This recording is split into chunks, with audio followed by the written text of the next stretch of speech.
Hello दोस्तों, मैं Manish Gupta GK tech by RMU में आपका स्वागत करता हूं। आज हम पेडागोजी की दूसरी क्लास देखेंगे, यानी पेडागोजी का हम आज दूसरा प्रैक्टिस सेट देखेंगे। ये जो प्रैक्टिस सेट है हमारे स्पेशल फॉर केवीएस और रीट, और हम कह सकते हैं सीटेट को भी ध्यान में रख के बनाए गए हैं। और स्पेशल जो हमारा मेन फोकस है वो केवीएस पर है, केवीएस पर है। चलते हैं आगे।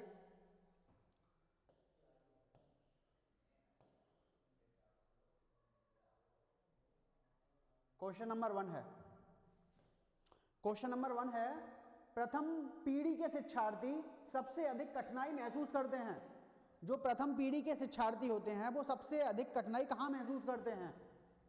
ऑप्शन है वर्कशीट के लेखन में, स्व अध्ययन में, लंबे उत्तर के प्रश्न में, पहली भाषा सीखने में। आपके अकॉर्डिंग क्या होगा आपको बताना है। इसका आंसर होगा पहली भाषा सीखने में, पहली भाषा सीखने में। आगे चलते हैं। दूसरा क्वेश्चन है, संघर्ष का अर्थ या साधन है। संघर्ष का अर्थ या साधन है व्यवहार का विघटन, अक्षमता, उद्देश्य और लक्ष्य के प्रति असंगति, असुरक्षा की भावना। तो इसका आंसर होगा, आपके अकॉर्डिंग आपको बताओ क्या होगा। इसका आंसर होगा उद्देश्य और लक्ष्य के प्रति असंगति। अगर आप चैनल पर न्यू हैं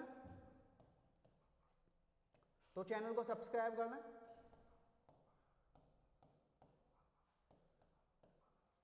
बेल आइकन का बटन दबा दें, जिससे आपको आगे की वीडियोस के नोटिफिकेशन मिलते रहें।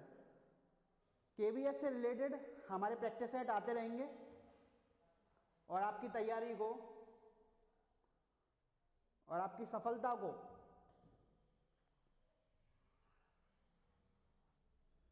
ध्यान में ही रखते हुए ये केवीएस के प्रैक्टिस सेट बनाए जा रहे हैं। थर्ड है, शर्म और गर्व जैसी भावना। शर्म और गर्व जैसी भावना विकास की किस अवस्था में होती हैं? शर्म और गर्व जैसी भावना विकास की किस अवस्था में होती हैं? शैशव अवस्था में, बाल्यावस्था में, किशोरावस्था में या वृद्धावस्था में? तो शर्म और गर्व की अगर हम बात करें तो ये बाल्यावस्था में होती हैं। आपको बताना है आपने आंसर क्या लगाया था इसका। अगर किसी को कोई भी डाउट है या फिर क्वेश्चन के आंसर से रिलेटेड कोई भी शंका है तो आप कमेंट बॉक्स में कमेंट करके बता सकते हैं, और अगर वीडियो अच्छी लगे तो लाइक करके जरूर जाना।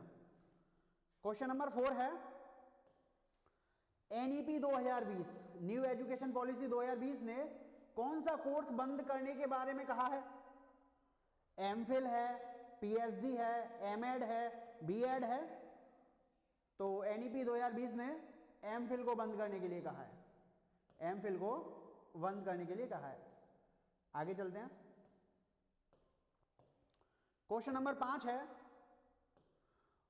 जो एनईपी 2020 है, एनईपी 2020 सरकार ने कब मंजूरी दी? एनईपी 2020 को सरकार ने कब मंजूरी दी? तो एनईपी 2020 को सरकार ने मंजूरी 19 जून 2020 को दी, सॉरी 29 जून 2020 को दी, 29 जुलाई 2020 को दी, 29 अगस्त 2020 को दी या 29 जनवरी 2020 को दी? तो आपका आंसर होगा 29 जुलाई 2020। 29 जुलाई 2020 को एनईपी 2020 को सरकार ने मंजूरी दी। आगे चलते हैं।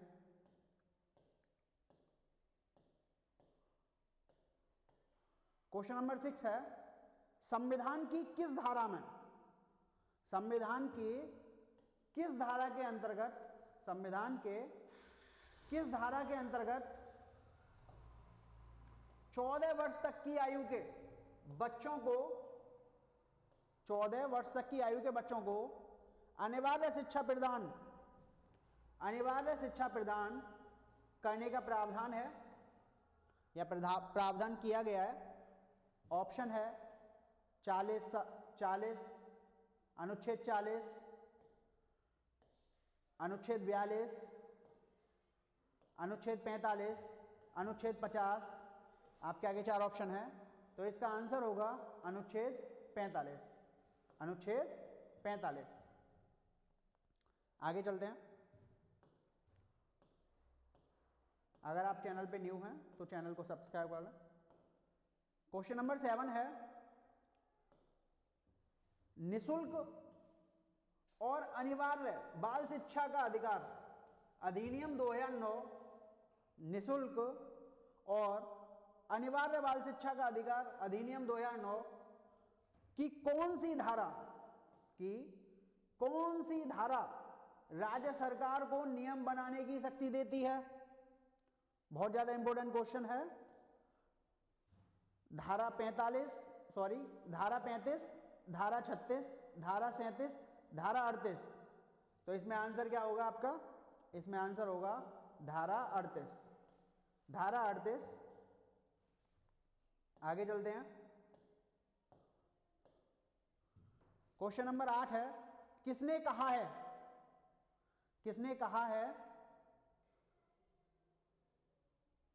कहा है किशोरावस्था, थोड़ा और जूम कर लेते हैं, किसने कहा है किशोरावस्था शैशव अवस्था की पुनरावृत्ति है? स्किनर ने, वैलेंटाइन ने, रॉस ने, या इनमें से कोई नहीं? तो आपका आंसर होगा रॉस ने। आपको लास्ट में बताना है कि आपके कितने आंसर सही थे और आपकी तैयारी कैसी चल रही है। आप तैयारी भी अपनी चेक कर सकते हैं और आगे की वीडियोस को लगातार देखने के लिए हमारे चैनल को सब्सक्राइब कर लें। क्वेश्चन नंबर 9 है, निम्न में से कौन सी विशेषता किशोरावस्था की नहीं है? निम्न में से कौन सी विशेषता किशोरावस्था की नहीं है? ऑप्शन है द्रुत एवं तीव्र विकास की अवस्था, प्रबल दबाव की अवस्था, तार्किक चिंतन की अवस्था, या मूर्त चिंतन की अवस्था। आपके अकॉर्डिंग क्या होगा? तो इसका आंसर होगा मूर्त चिंतन की अवस्था। यह मूर्त चिंतन की अवस्था बाल्यावस्था की विशेषता है। आगे चलते हैं। क्वेश्चन नंबर 10 है, क्वेश्चन नंबर 10 है,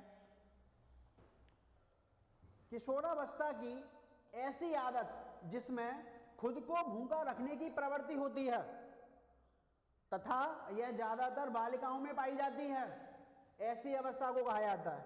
बालिकाओं को लगता है अगर वो ज्यादा खाएंगी तो मोटी हो जाएंगी, इसकी वजह से वो खाना कम खाती हैं। तो ये रीजन क्या होता है इसका? एनोरेक्सिया नर्वोसा, स्वालीनता, डेलीरियम ट्रेमेंस, या इनमें से कोई नहीं? तो आपका आंसर होगा एनोरेक्सिया नर्वोसा। आप बताना किस किस को ये आंसर पता था कमेंट बॉक्स में, किस किस ने ये पढ़ रखा है और किस परीक्षा में पहले आ चुका है।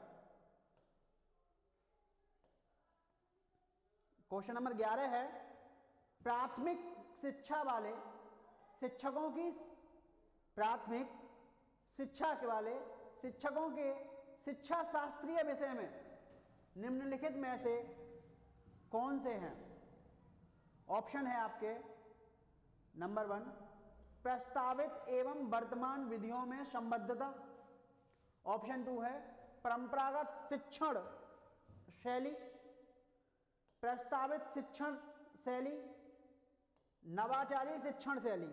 तो जब भी ऐसे क्वेश्चन होते हैं तो आपको एक चीज देखनी होती है कि इसमें कौन कौन से सही हैं और कौन कौन से गलत हैं। जो आपको गलत मिले उसी से ऑप्शन एलिमिनेट कर लो। प्रस्तावित एवं वर्तमान विधियों में संबद्धता है, सही है। परंपरागत शिक्षण शैली ये है ना, परंपरागत शिक्षा की बात ही नहीं की गई है, गलत है। प्रस्तावित शिक्षण शैली है। नवाचारी शिक्षण शैली है। तो गलत कौन सा होगा? ये परंपरागत शिक्षण शैली। किस किस में आ रही है? इसमें आ रही है, इसमें आ रहा है और ये इसमें भी आ रहा है। तो आंसर क्या होगा आपका? 1, 3, 4। आगे चलते हैं।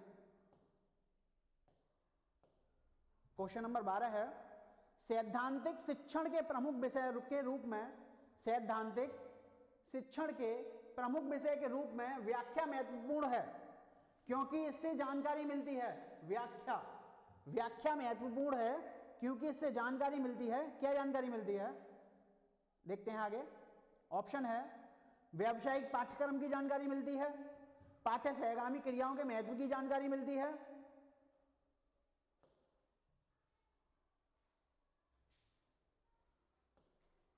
व्यावसायिक पाठ्यक्रम की जानकारी मिलती है, पाठ्य सहगामी क्रियाओं के महत्व की जानकारी मिलती है, कक्षा प्रबंधन एवं लेसन के प्लान की जानकारी मिलती है, या उपरोक्त सभी। तो आपका आंसर होगा उपरोक्त सभी। आगे चलते हैं। 13 क्वेश्चन है।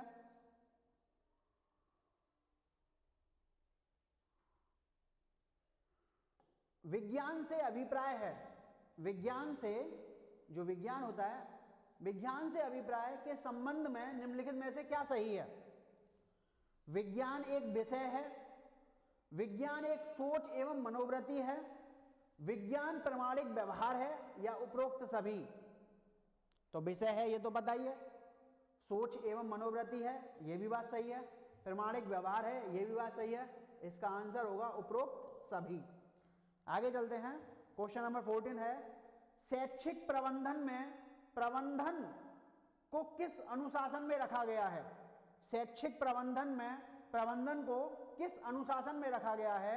तो मानविकी, तकनीकी, विज्ञान या समाज विज्ञान, आप बताएंगे। इसका आंसर होगा तकनीकी। आगे चलते हैं। क्वेश्चन नंबर 15 है, बहुत ही इंपॉर्टेंट क्वेश्चन है। एक अच्छे शिक्षक की महत्वपूर्ण विशेषताएं। अच्छे शिक्षक की महत्वपूर्ण विशेषताएं निम्नलिखित में से कौन सी हैं? अच्छे शिक्षक की, उसे विषय का ज्ञान होना चाहिए, अभिव्यक्ति ज्ञान होना चाहिए, व्यावसायिक ज्ञान होना चाहिए, आर्थिक रूप से समर्थ, पैसे वाला होना चाहिए। तो आपके अकॉर्डिंग वही हमारा रूल, जो सही है उसे देखो और जो गलत है उसे देखो। तो विषय ज्ञान होना चाहिए बिल्कुल, अभिव्यक्ति ज्ञान होना चाहिए, व्यावसायिक ज्ञान होना चाहिए, आर्थिक रूप से समर्थ हो जरूरी नहीं। तो इसका आंसर 4th गलत है, इसमें भी गलत है, इसमें भी गलत है। 1 2 3 सही है, 1 2 इसमें मिलना है, 1 2 इसमें मिलना है, लेकिन 3rd भी सही है हमारा। तो आंसर होगा ये। आगे चलते हैं। क्वेश्चन नंबर 16 है, आप बताएंगे कमेंट बॉक्स में कि आपके कितने सही थे, आपकी तैयारी कैसी चल रही है। योग्यता का अभिप्राय निम्नलिखित में से है। योग्यता का अभिप्राय, सीखा गया कार्य, सीखने का प्रमाण, सिद्धांत एवं व्यवहार का प्रमाण, कौशल एवं निपुणता। योग्यता का क्या अभिप्राय है? तो योग्यता का अभिप्राय होगा कौशल एवं निपुणता। कौशल एवं निपुणता। आगे चलते हैं। क्वेश्चन नंबर 17 है, किस अवधि के दौरान विशिष्ट दोस्ती की उत्पत्ति देखना शुरू किया जाता है? बच्चा दोस्ती करना चालू कर देता है बच्चों से 16 से 18 मंथ में, 14 से 25 मंथ में, 9 से 16 मंथ में, या 18 से 36 मंथ में। तो आपका आंसर क्या होगा? इसका आंसर होगा 18 से 36 मंथ में। आपने क्या लगाया? आप भी बताना कितने सही थे आपके, कमेंट बॉक्स में बताना। क्वेश्चन नंबर 18 है, व्यवहार का क्रियात्मक पहलू आता है। व्यवहार का क्रियात्मक पहलू आता है अधिगम के मनोवैज्ञानिक क्षेत्र के अंतर्गत, अधिगम के संज्ञानात्मक क्षेत्र के अंतर्गत, अधिगम के प्रभाव क्षेत्र के अंतर्गत, इनमें से किसी के अंतर्गत नहीं। तो व्यवहार का क्रियात्मक पहलू, व्यवहार का क्रियात्मक पहलू आएगा आपके अधिगम के संज्ञानात्मक क्षेत्र के अंतर्गत। अधिगम के संज्ञानात्मक क्षेत्र के अंतर्गत। आगे चलते हैं। क्वेश्चन नंबर 19 है, बहुत ज्यादा इंपॉर्टेंट क्वेश्चन है, सीटेट में बार बार पूछा जाता है। निम्नलिखित में से कौन सा सूक्ष्म चलन कौशल का उदाहरण है? सूक्ष्म चलन कौशल का उदाहरण। तो सूक्ष्म चलन कौशल से आस है जिसमें हमारी छोटी मांसपेशियां यूज होती हैं, जिसमें हमारी स्मॉल मसल्स यूज होती हैं। चढ़ने में, कूदने में, लिखने में, दौड़ने में। जब हम लिखते हैं तो हमारी छोटी उंगलियों की मसल्स यूज होती हैं, वहीं चढ़ना, कूदना, दौड़ने में बड़ी मसल्स यूज होती हैं। आगे चलते हैं। क्वेश्चन नंबर 20 है, एक बालक विकास की अपनी प्रारंभिक अवस्था में वस्तुएं पहले देखता है। एक बालक जब वो विकास की अवस्था में होता है तो सबसे पहले कौन सी वस्तुओं को देखता है? छोटी वस्तुओं को, या वो जो सब उसके सामने दृश्य हैं, या बड़ी को, या उक्त में से कोई नहीं। तो जब बच्चा देखना स्टार्ट करता है तो सबसे पहले बड़ी वस्तु को देखता है। ये थे हमारे 20 क्वेश्चंस। आपने कितने किए कमेंट बॉक्स में बताएं। 20 आउट ऑफ 20 या एक आध आपके 1-2 कम। अगर 1-2 कम है तो कोई बात नहीं, अगर लेकिन ज़्यादा कम है तो आपको तैयारी की ज़रूरत है। और आगे ऐसी वीडियोस देखने के लिए और प्रैक्टिस सेट से जुड़ने के लिए हमारे चैनल को सब्सक्राइब कर लें और बेल आइकन का बटन दबा दें। Thanks for watching, have a nice day, bye.